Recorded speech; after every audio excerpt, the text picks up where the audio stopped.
आज हम chapter 3 exercise 3.5 question number 1 का सेकंड पॉइंट सॉल्व करेंगे।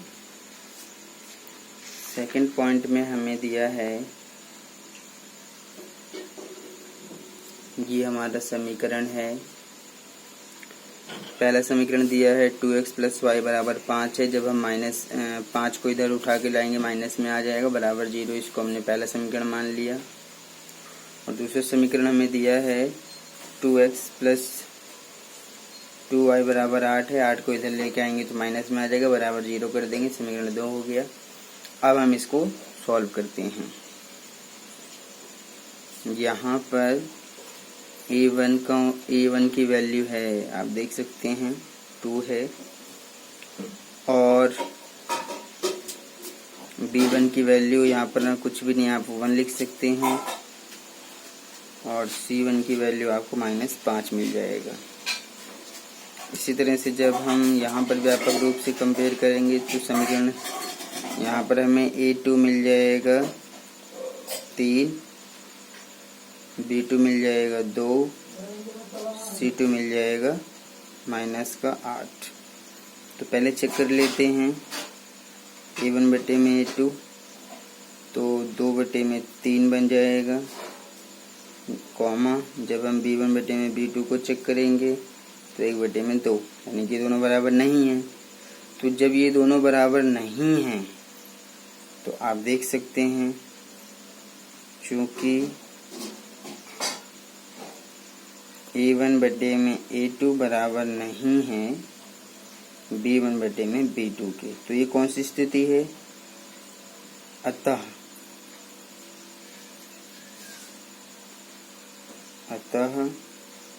समीकरण युग्म का अद्वितीय हल है। अतः समीकरण युग्म का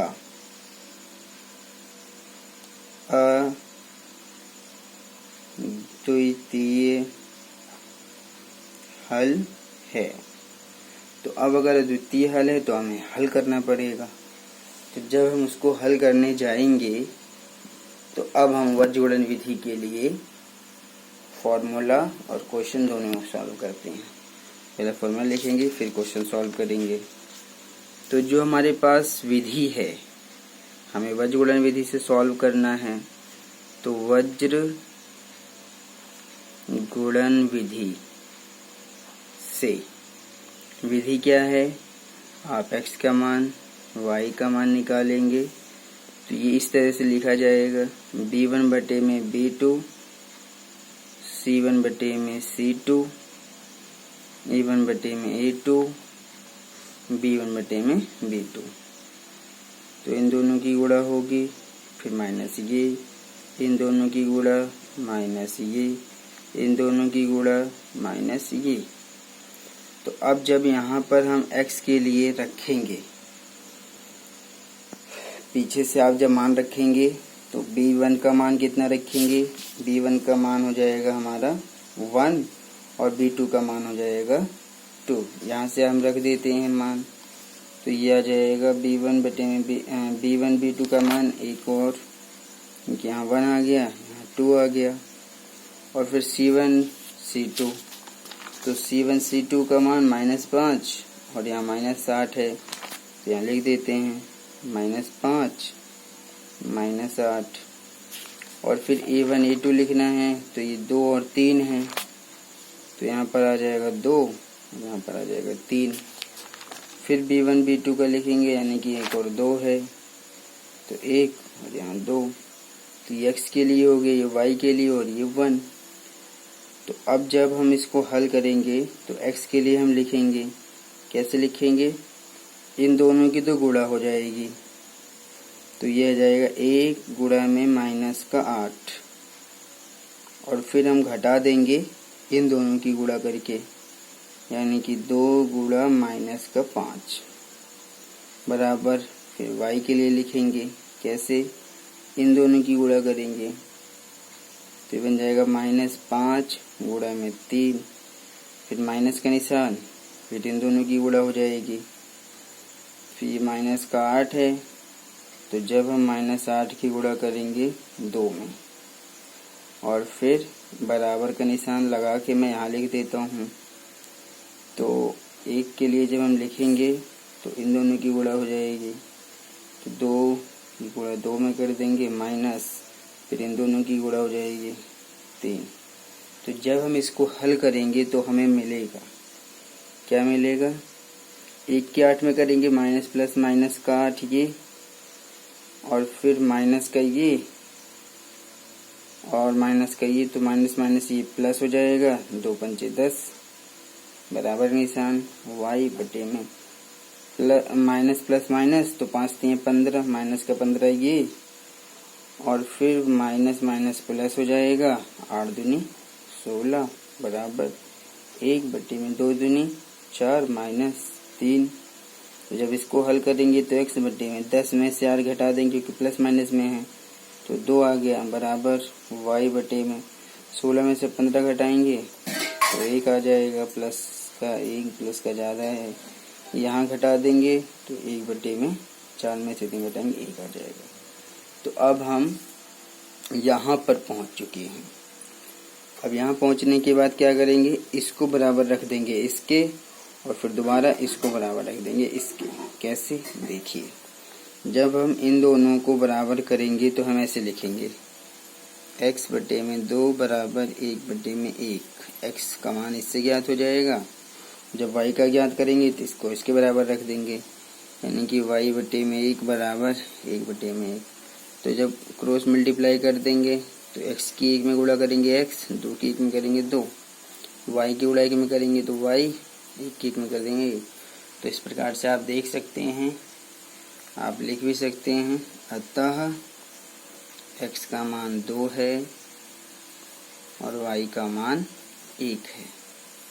तो इस तरह से हम क्वेश्चन को सॉल्व करेंगे। बहुत इजी है क्वेश्चन। अब हम इसका थर्ड पॉइंट लेते हैं। थर्ड पॉइंट में हमें क्या दिया है, इसमें दिया है 3x माइनस का 5y बराबर 20। 20 को इधर लाएंगे तो ये समीकरण बन जाएगा 3x। आप यहाँ क्वेश्चन देख सकते हैं, थर्ड पॉइंट को ले रहे हैं। तो थर्ड पॉइंट को यहाँ पर हमने लिया 3x माइनस 5y बराबर 20 दिया है, तो 20 को इधर उठा के लाते हैं। 3x माइनस का 5y माइनस का 20 बराबर हो गया 0। ये हमारा पहला समीकरण है। तो जब हम दूसरा लेंगे तो दूसरा में दिया है 6x माइनस का 10y बराबर 40। तो 40 को उठा के इधर लाएंगे तो 6x माइनस का 10y माइनस का 40 बराबर 0। ये समीकरण 2 है। तो अब हम यहाँ पर पहले चेक कर लेते हैं। यहाँ पर अगर हम ध्यान से देखें तो a1 हमें मिलेगा कितना, a1 मिल जाएगा 3। सॉरी, इसको ऐसे नहीं लिखना चाहिए, गलती से हो गया। a1 हमें मिल जाएगा 3 और b1 मिल जाएगा हमें यहाँ पर माइनस का 5। c1 मिल जाएगा हमें माइनस का 20। अब हम a2 को लिखते हैं समीकरण 2 से। तो a2 आ जाएगा हमारा 6, b2 आ जाएगा माइनस का 10 और c2 आ जाएगा माइनस का 40। अब इतना करने के बाद अब हम चेक कर लेते हैं। a1 बटे में a2 कितना आएगा, 3 बटे में 6, इसको काट देते हैं तो ये आ जाएगा 1 बटे में 2 और फिर कॉमा हम यहीं पर ही b1 बटे में b2 को भी चेक कर रहे हैं। तो ये है माइनस का 5 फिर माइनस का 10। तो माइनस से माइनस कट के 5 कम 5, 5 दूनी 10, तो ये भी 1 बटे 2, यानी कि ये तो दोनों बराबर आ गया। तो तीसरा भी चेक करते हैं c1 बटे में c2 को। तो माइनस का 20 और माइनस का 40, तो माइनस से माइनस कट के 0 से 0 कट के 2 एकम 2, 2 दूनी 4, तो तीनों ही बराबर आ गए। तो अब आप लिखेंगे, यहाँ पर लिखेंगे, चूँकि A1 बटे में A2 बराबर आ गया B1 बटे में B2 के बराबर आ गया C1 बटे में C2 के, तीनों बराबर हैं। अतः समीकरण युग्म का, आप इसको जानते हैं, अपरिमित रूप से अनेक हल हैं। अपरिमित रूप से अनेक हल है। तो अनेक हल की स्थिति में हमें x और y का मान ज्ञात नहीं करना है, सिर्फ अद्वितीय हल की स्थिति में ही ज्ञात करेंगे। तो इस तरह से ये हमारा सॉल्व हो गया थर्ड पॉइंट भी। अब हमारे पास एक लास्ट है, फोर्थ पॉइंट है, उसको भी सॉल्व कर ही लेते हैं। फोर्थ पॉइंट में हमें दिया है x माइनस 3y माइनस 7 बराबर 0। पहला समीकरण है 0 के रूप में, इसलिए हमने इसको पहला मान लिया। दूसरा दिया है 3x माइनस का 3y माइनस का 15 बराबर 0, ये दूसरा समीकरण है। तो जब आप इसको हल करने जाएंगे तो यहाँ पर आप देखेंगे कि A1 कितना है, आप कंपेयर करेंगे तो A1 1 मिल जाएगा, B1 मिल जाएगा -3, C1 मिलेगा -7, A2 मिलेगा 3, B2 मिलेगा -3, C2 मिलेगा -15। तो जब हम A1 बटे में A2 देखेंगे तो 1 बटे में 3 मिलेगा, कॉमा B1 बटे में B2 देखेंगे तो -3 बटे में -3, तो ये कट के 1 बन जाएगा। तो ये दोनों ही बराबर नहीं हैं, तो आप लिखेंगे चूँकि A1 बटे में A2 बराबर नहीं है B1 बटे में B2 के, अतः जो समीकरण युग्म है, अतः समीकरण युग्म का अद्वितीय हल है, यानी कि सिर्फ एक हल है, अद्वितीय हल है। तो अब हम इसे वज्रगुणन विधि से हल करते हैं। तो वज्रगुणन विधि से जब हम इसको हल करेंगे, वज्रगुणन विधि से इसको हल करते हैं। तो वज्रगुणन विधि, अब मैं फॉर्मूला नहीं लिखूंगा, सीधा A1 A2 B1 B2 C1 C2 का मान रख देता हूँ, आप फॉर्मूला देख सकते हैं। तो यहाँ पर x के लिए हम लिखते हैं सबसे पहले B1 B2, तो यानी कि B1 कितना है -3 और B2 कितना है -3। फिर B1 B2 के बाद हम C1 C2 लिखते हैं। तो C1 यहाँ पर है -7 और फिर C2 है -15। जब हम y के लिए लिखते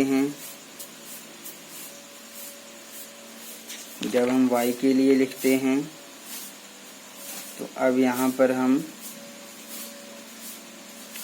A1 A2 का मान रखते हैं और B1 B2 का रखते हैं। तो A1 A2 का आ जाएगा हमारा कितना, 1 और 3। इसी तरह से फिर हमारा 1 के लिए होता है, अब हम रखेंगे B1 और B2 का, यानी कि फिर से वही आ जाएगा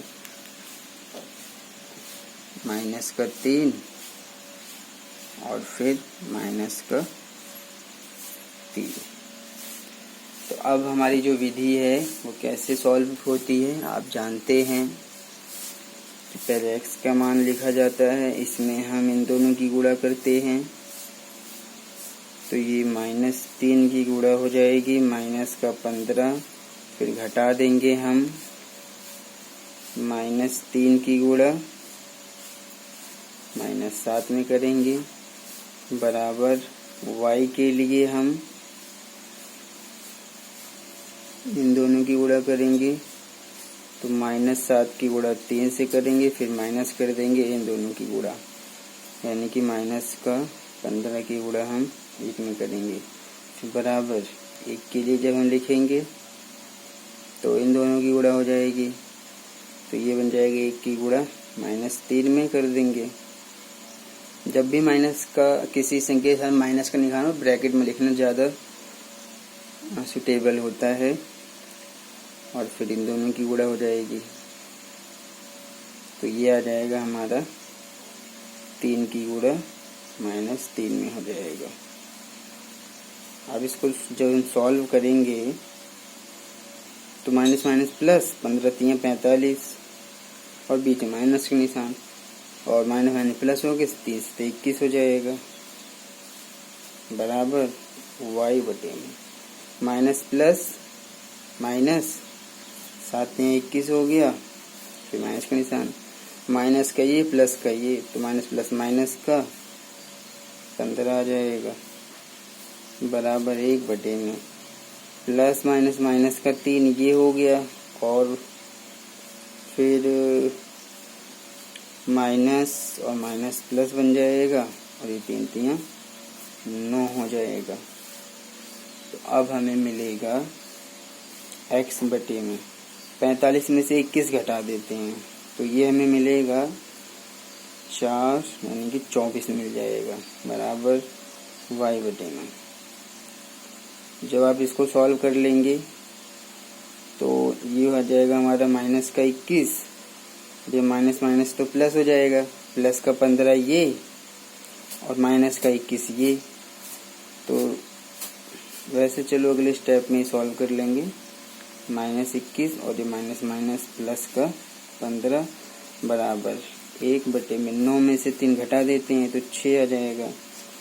तो अब ये हमारा बन जाएगा x बटे में 24 बराबर y बटे में 15 और 21 घटाते हैं तो माइनस का ज़्यादा है, तो ये बन जाएगा हमारा कितना, 21 में से 15 घटा देंगे तो ये आ जाएगा हमारा 6, और फिर 1 बटे में 6।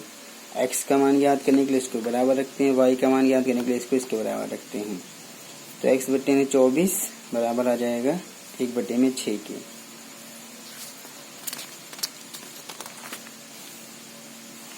तो ये आ गया x बटे में 24 बराबर 1 बटे में 6, और जब y का मान ज्ञात करेंगे तो ये है y बटे में -6 बराबर आ जाएगा 1 बटे में 6 के।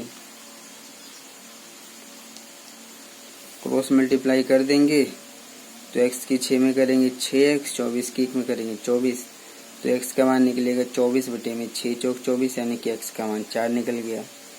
और यहाँ पर y की इसमें करेंगे तो 6y, जब -6 की 1 में करेंगे तो माइनस का 6, तो y का मान क्या निकलेगा, y का मान निकलेगा -6 और 6 इसके बटे में जाएगा, 6 से 6 कट के y का मान आ जाएगा -1।